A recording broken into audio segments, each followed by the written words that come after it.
আসসালামু আলাইকুম রহমতুল্লাহি ওবরকাতুহু।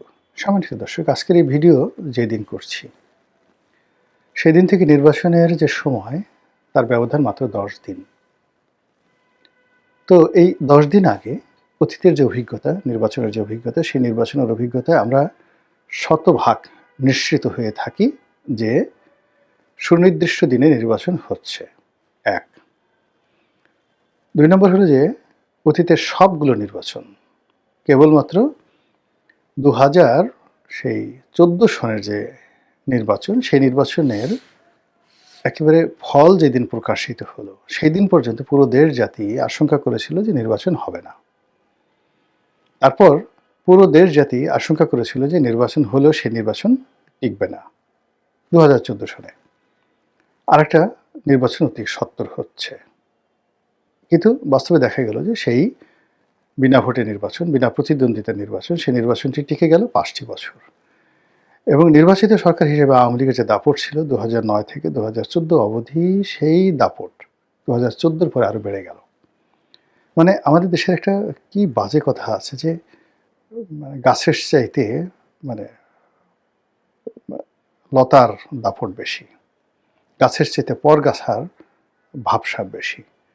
তো জনগণের প্রত্যক্ষ ভোটে নির্বাচিত হয়ে ২০০৯ থেকে ২০১৪ অবধি আওয়ামী লীগ যে দাপটগুলো দেখিয়েছে, যে কর্তৃত্ব দেখিয়েছে, যে আত্মবিশ্বাস দেখিয়েছে, তার চেয়ে অনেক অনেক বেশি নেতিবাচক কর্মকাণ্ড তারা ২০১৪ থেকে ২০১৮ এই সময়টিতে করেছে। কোনো লাজ লজ্জা, মান অভিমান, কোনো ধরনের যাকে বলে দ্বিধা সংকোচ তাদের মধ্যে ছিল না। অ্যাজ ইট ইজ প্রথমে কয়েকদিন তারা চুপচাপ ছিল, প্রথম ৬ মাস।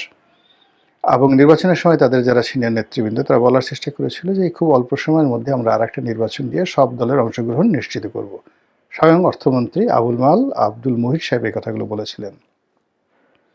কিন্তু পরবর্তীতে যখন দেখা গেল নির্বাচন হয়ে গেছে, অমনি সাবেক প্রধানমন্ত্রী গণভবনে বিশাল পিঠা পায়েস পুলির আয়োজন করলেন। তার অনুগত সাংবাদিক, সাহিত্যিক, নাট্যাভিনেতা, অভিনেত্রী, ব্যবসায়ী, আমলা কামলা সবাই সে উৎসবে অংশগ্রহণ করল। এবং সেখানে তিনি সকলের স্বতঃস্ফূর্ত অংশগ্রহণ এবং সকলের মধ্যে নির্লজ্জতা, বেহায়াপনা এবং ক্ষেত্রবিশেষে যেটাকে বলে ইত্রামি, এগুলো দেখে তিনি নিশ্চিত হলেন যে যে ভোট হয়েছে এটা নিয়ে তার লজ্জা বা দ্বিধার সংকোচের কোনো কারণ নেই। যদি লজ্জা থাকতো তা এই মানুষগুলো আসতো না। যদি লজ্জা থাকতো এই মানুষগুলো তাকে অভ্যর্থনা জানাতো না।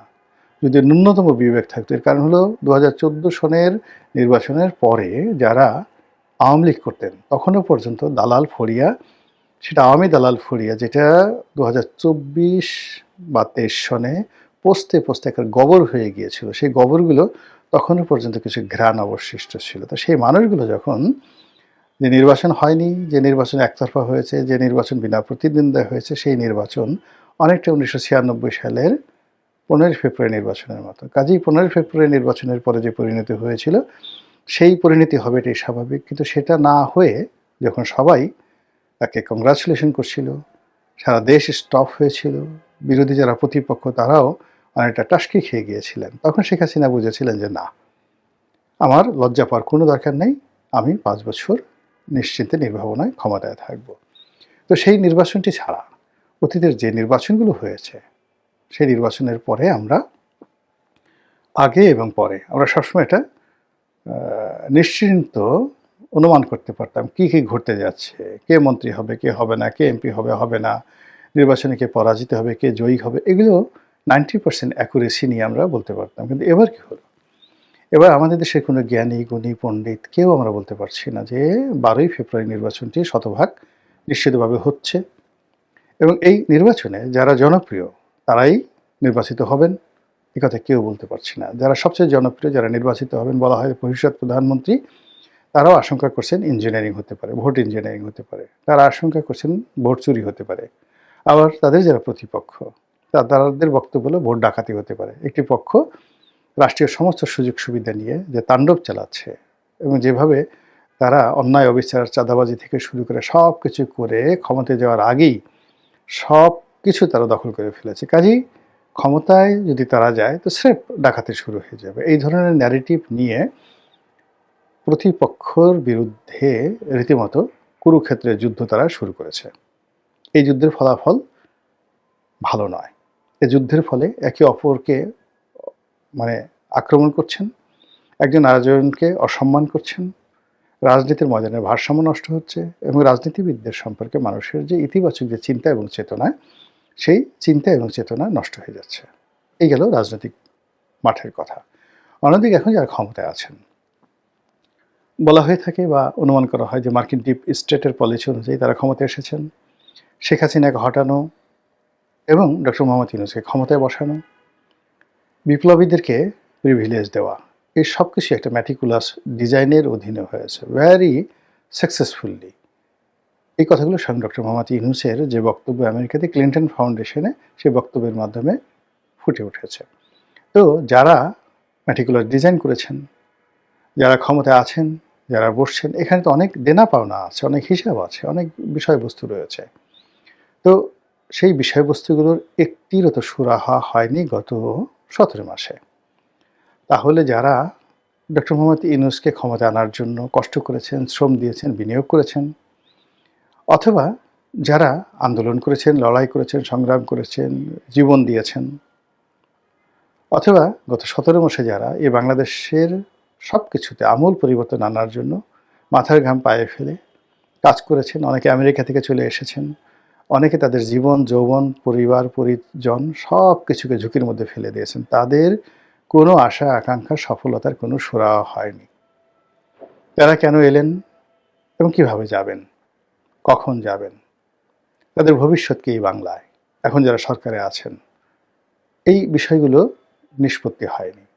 নিষ্পত্তি না হওয়ার কারণে যারা ক্ষমতাসীন আছেন তাদের ব্যাপারেও জনগণ এবং স্টেক হোল্ডার পলিটিশিয়ানস, যারা আগামীতে রাজনীতিতে গুরুত্বপূর্ণ ভূমিকা পালন করতে চান, তারা নিশ্চিত হতে পারছেন না। এখানে পক্ষগুলো অভিনয় করছে, প্রায় সব পক্ষই একে অপরের বিরুদ্ধে অভিনয় করছে এবং যেভাবে টারজান সিনেমাতে টারজান বুকের উপর জোরে জোরে থাপ্পড় মেরে বাঘ, ভাল্লুক, সিংহকে ভয় দেখাতো।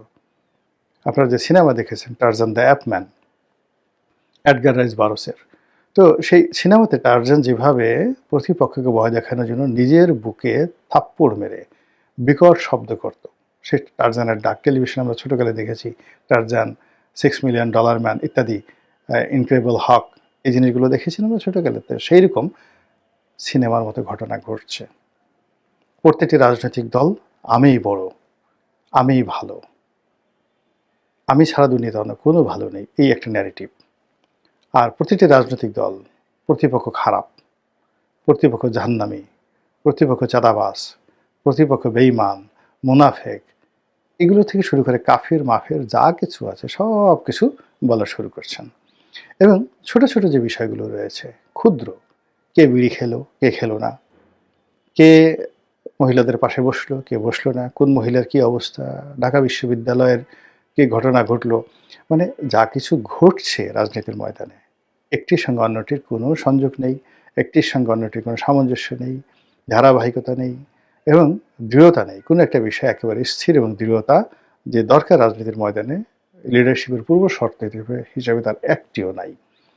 তো এই অবস্থাতে একটা দুনিয়া কাঁপানো নির্বাচন হবে, কিংবা সেই নির্বাচনের মাধ্যমে চমৎকার একটি গণতন্ত্র প্রতিষ্ঠিত হবে এবং সর্বশেষ এই গণতন্ত্রের মাধ্যমে গত সেই স্বাধীনতার পর থেকে আজ অবধি যত সমস্যাগুলো তৈরি হয়েছে আমাদের অর্থনীতি, রাজনীতি, সমাজ ব্যবস্থায়, সবগুলো ধামাচাপা পড়ে যাবে, ছাইচাপা পড়ে যাবে, অথবা সবগুলোর কবর রচনা হবে এবং সেখানে নতুন সম্ভাবনার, নতুন গণতন্ত্রের, নতুন একটি জাতি গঠনের যে শাপলাকলি কিংবা ধরুন সেই গোলাপকলি, সেগুলো ফুটে উঠবে।